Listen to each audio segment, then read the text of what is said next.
जनाब स्पीकर, बहुत बहुत शुक्रिया। मैं एक मसले की तरफ ऐवान की तवज्जो मबसूल कराना चाहता हूँ।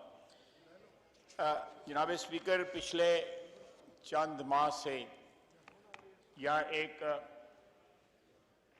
साल से ज़्यादा अरसे में जो हिंदुस्तान में जो कुछ हो रहा है मुसलमानों के ख़िलाफ़ और कश्मीर में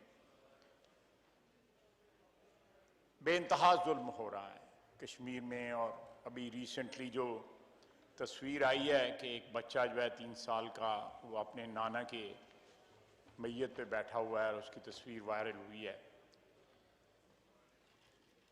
उसके रिएक्शन में हमारे यहाँ पे सोशल मीडिया में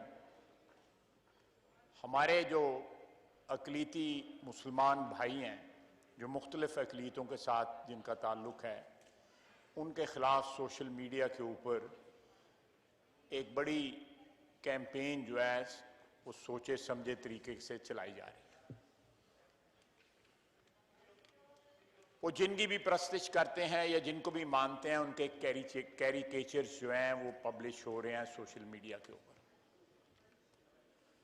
जनाबे वाला, ये वक्त ये पाकिस्तान या हमारा वतन अजीज़ जो है, जिस प्रिंसिपल के ऊपर हमने डिमांड किया था कि हम अक़लियत थे बरसगीर में, और हम अपने आप को गैर महफूज वहां पे तस्वर करते थे। जो वतन जो है इस प्रिंसिपल पे हासिल किया गया हो, वहां पे अगर अक़लीतें गैर महफूज जो है अपने आप को तस्वर करें, मैं समझता हूं इससे बड़ी शर्म की कोई बात नहीं है।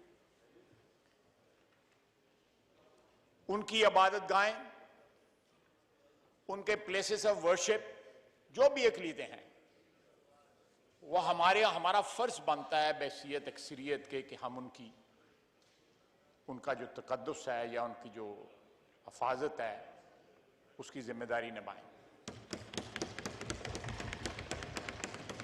जनाब स्पीकर, तारीखी वाक़या है जब बैतुल मक़दस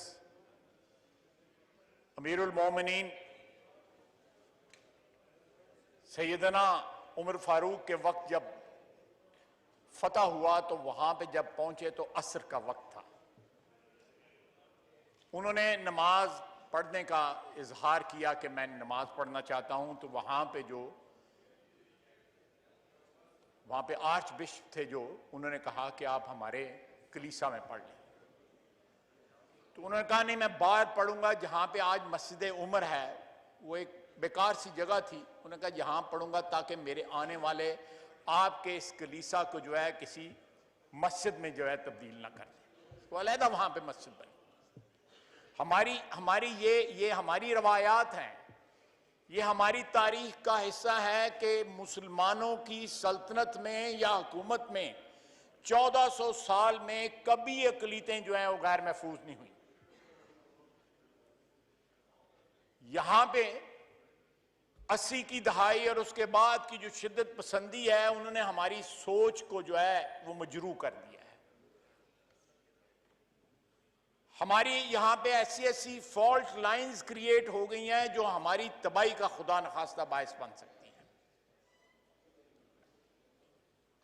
मैंने होश जो है 60 की दहाई में खोला, पाया, मुझे होश जो है संभाला जो मैंने 60 की दहाई में और 70 की दहाई में पाकिस्तान की जो सोसाइटी थी वो बड़ी टॉलरेंट सोसाइटी थी, रवादारी थी, यगानगत थी, बरादरी थी। आज वो नहीं पाई जाती। हमारे तमाम अक़लीतें, बॉस्टन में एक बहुत बड़ा गिरजाघर है, वहां जुमे की नमाज होती है। गिरजा के तमाम फर्नीचर खाली कर दिया जाता है और वहां पे सफ़ें बिछ जाती है। मैंने खुद ईद की नमाज जो है एक चर्च में पढ़ी है न्यूयॉर्क में, 9th एवेन्यू पे वो चर्च है, मैंने खुद ईद की नमाज पढ़ी। हमारे यहां पे ये तसव्वुर नहीं किया जा सकता। हमारा मजहब जो है, हमारा दीन हमें ये नहीं सिखाता। मैं समझता हूं कि अक़लीतें और अक्सरियत और अक़लियत 22 करोड़ अवाम का ये वतन है, ये सरजमीन 22 करोड़ अवाम की है, बगैर किसी मजहब के लाइसेंस के किसी मजहब को किसी और मजहब के ऊपर कोई फौकियत हासिल नहीं है।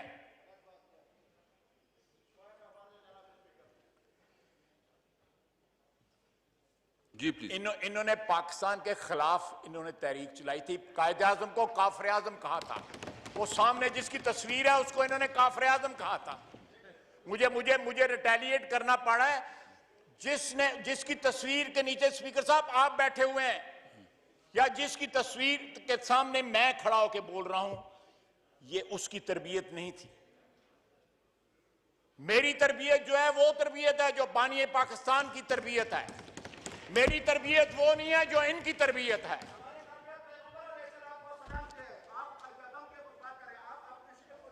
मैं सियासी बात कर रहा हूं।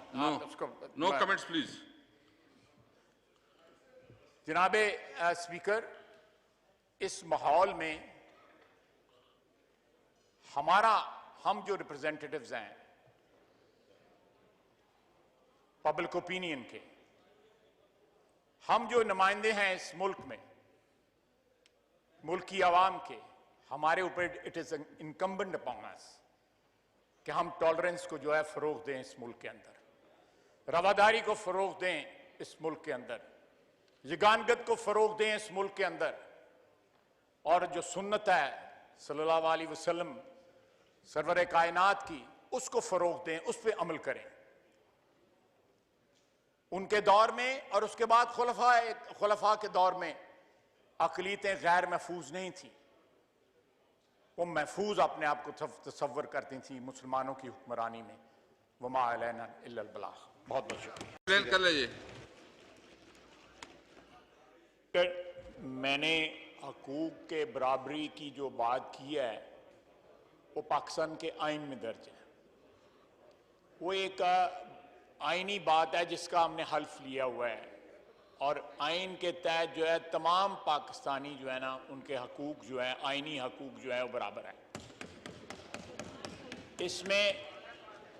इसमें मेरा अपना ख्याल है कि मज़हब को मैंने कोई इसमें ड्रैग करने की कोशिश नहीं की।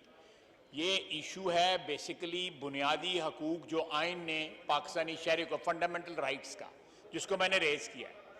और फंडामेंटल राइट्स जो है वो तमाम शहरियों के irrespective of their colour, creed और रिलीजन जो है वो गारंटीड है। और ये हलफ जो है सब ने, जितने भी यहाँ 342 जो मेरे साथी जो बोल रहे हैं वहां से, इन्होंने भी यही हलफ उठाया हुआ है जो मैंने उठाया हुआ है, जिसकी मैंने बात की है। तो मैंने एक बात की है, fundamental rights guaranteed under the constitution, जिसका हमने हलफ उठाया हुआ है, वो तमाम बराबर हैं।